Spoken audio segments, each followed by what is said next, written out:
आप देख रहे हैं यूथ एजेंडा लाइव। आज का टॉपिक है लोकतंत्र मूर्खों का नहीं धूर्तों का शासन। कहने को तो भारत में लोकतंत्र है, सबकी जुबान पर है, चाहे देश का नेता हो या जनता, पक्ष में हो या विपक्ष में हो, विश्वविद्यालयों में पढ़ाने वाले प्रोफेसर विद्वान हो या चपरासी, पदाधिकारी हो या किरानी, यहाँ तक कि हाई कोर्ट सुप्रीम कोर्ट के जज हों या अपराधी, सभी का कहना है कि भारत में लोकतंत्र है और सभी एक बात में सहमत हैं। सभी को नेता चुनने का मात्र एक वोट देने का अधिकार है। कोई भी हो एक से अधिक वोट नहीं दे सकता। बहुमत से नेता चुनना होता है। एक एक वोट अमूल्य है। एक वोट की कमी से देश की सरकार गिर जाती है, फिर पूरे देश में चुनाव होता है, करोड़ों अरबों का व्यय करना पड़ता है। यही है लोकतंत्र की खूबसूरती। फिर लोकतंत्र की परिभाषा के क्रम में एक दार्शनिक विद्वान ने क्यों कहा लोकतंत्र मूर्खों का शासन है? शायद भारत की चुनाव पद्धति को देखकर ही कहा होगा। आप गौर करें तो चुनाव आयोग चुनाव तंत्र की मूर्खतापूर्ण नियमों गतिविधियों का पता चल जाएगा।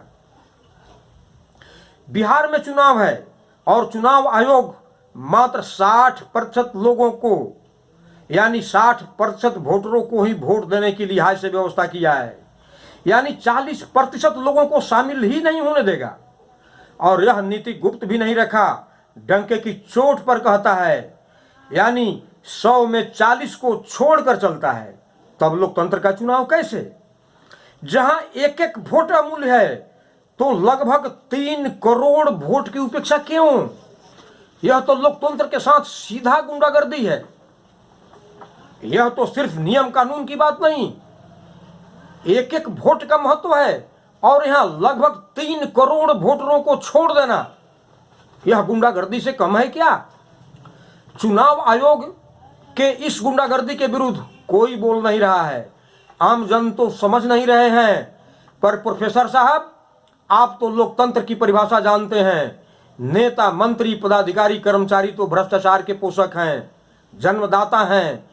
पर हाई कोर्ट, सुप्रीम कोर्ट के जज साहब, आप भी लोकतंत्र के चुनाव से लगभग 3 करोड़ वोटरों को बाहर रखने के पक्ष में हैं। आप पर तो लोकतंत्र को न्याय दिलाने की जिम्मेवारी है। अगर आप भी चुप रहे तो लोकतंत्र मूर्खों का ही शासन हो जाएगा। दूसरी बात, क्या देश का संविधान, चुनाव आयोग, हाई कोर्ट, सुप्रीम कोर्ट के न्यायाधीश बहुमत की परिभाषा नहीं जानते? लोकतंत्र का बहुमत यानी 50% से अधिक, यानी नेता चुनने हेतु आधे से अधिक वोटरों की सहमति आवश्यक है। पर हो क्या रहा है? 5 से 10% वोट लाकर ही नेता बन जाता है, जबकि 90 से 95% लोग विरोध में होते हैं।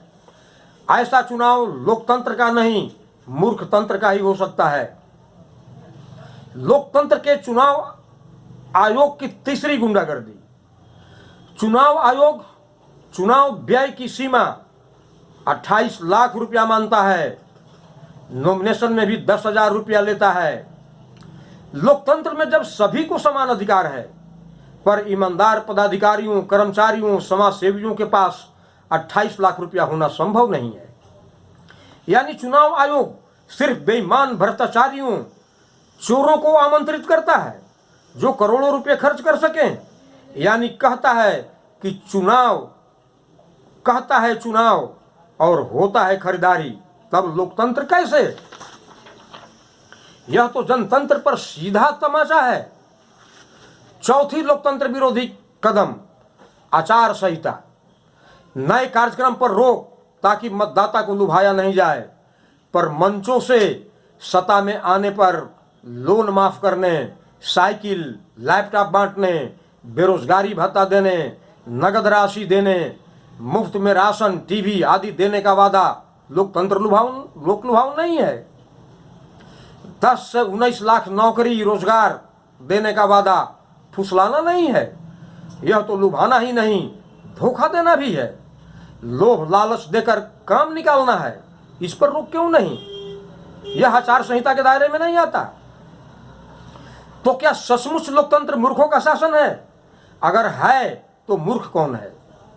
चुने हुए प्रतिनिधि तो निश्चित रूप से मूर्ख नहीं हुए, वे तो धूर्त, चालाक और धोखेबाज हैं, जो अपने करोड़पति अरबपति बन जाते हैं और दिया गया वादा कभी पूरा नहीं करते, और देश का सिस्टम कोई कार्रवाई के योग्य नहीं है। फिर 5 वर्ष में ये वादे जनता भी भूल जाती है, फिर दूसरे वादे के शिकार हो जाती है। तब मूर्ख कौन है? निश्चित रूप से जनता ही मूर्ख बनती रही है, जो इन धूर्तों को चुनती है।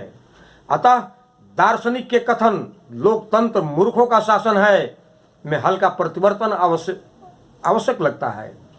यानी लोकतंत्र मूर्खों का नहीं, लोकतंत्र मूर्खों द्वारा चुना गया धूर्तों का शासन है। अगर ये कहें तो आज के परिवेश में ज़्यादा उपयुक्त है। धन्यवाद। इस पर गौर करें, सोचें, समझें और निर्णय लें।